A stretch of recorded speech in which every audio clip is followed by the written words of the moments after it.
নতুন সরকার আসার পরে থেকে আবার তারা পায়তারা করতেছে এই কলেজের জায়গা তারা আত্মসাৎ করবে।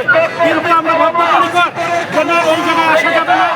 এর জন্য আমাদের কলেজের 3 জন শিক্ষকের নামে মিথ্যা মামলা দিয়ে সে আমাদের হয়রানি করতেছে। আমাদের ছাত্র শিক্ষক সবাই মর্মাহত এবং হতে পারে না। কলেজের জমি আজকে দীর্ঘদিন ধরে কলেজের ধর্মের ভিতরে তারা কীভাবে জায়গা পায়, কীভাবে এই পায় যে তারা কোন উদ্দেশ্যে তাদের স্বার্থ। সবকিছুই আমাদের সরকার, এখানে আমাদের ব্যক্তিগত আক্রোশ বলে কিছু থাকার কথা না। তবুও ব্যক্তিগত আক্রোশ থেকে আমাদের 3 জন টিচারের নামে মামলা রুজু করা হয়েছে। আমরা সেই কারণে আজকে প্রতিবাদ জানাচ্ছি এই মামলার। আমরা জোর দাবি জানাচ্ছি শিক্ষক এবং ছাত্রছাত্রীদের পক্ষ থেকে এই মামলা যেন দ্রুত প্রত্যাহার করা হয়, এটাই আমাদের এখন একান্ত। আপনারা সকলেই জানেন, দীর্ঘদিন যাবৎ একটি কুচক্রী মহল আমাদের প্রিয় শিক্ষা প্রতিষ্ঠান কালিয়াকৈর সরকারি কলেজের জমি দখল করার জন্য অপচেষ্টা চালিয়ে যাচ্ছে।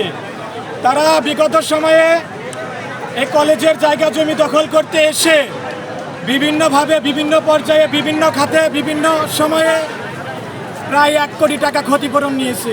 প্রতিবাদ জানাচ্ছি। সেই সাথে আমাদের শিক্ষকদের নামে যে অযৌক্তিক বানোয়াট মিথ্যা মামলা দায়ের করা হয়েছে তা অবিলম্বে প্রত্যাহার করতে হবে। এটা আমাদের কলেজ শাখার ছাত্রদল এবং সকল শিক্ষার্থীর আবেদন এবং দাবি।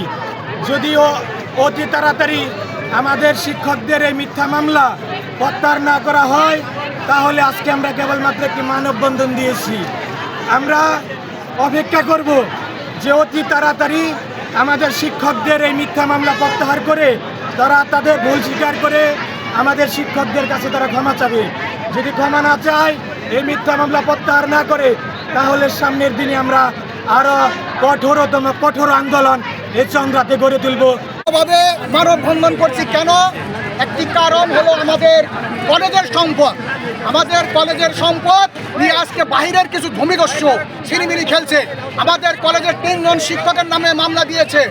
আজকে আমরা এর সুষ্ঠু সুরাহা চাই। আমরা যদি এর সুষ্ঠু সুরাহা না পাই, মামলা যদি তুলে না যায়, ভবিষ্যতে এটা কি হবে আমরা জানি না।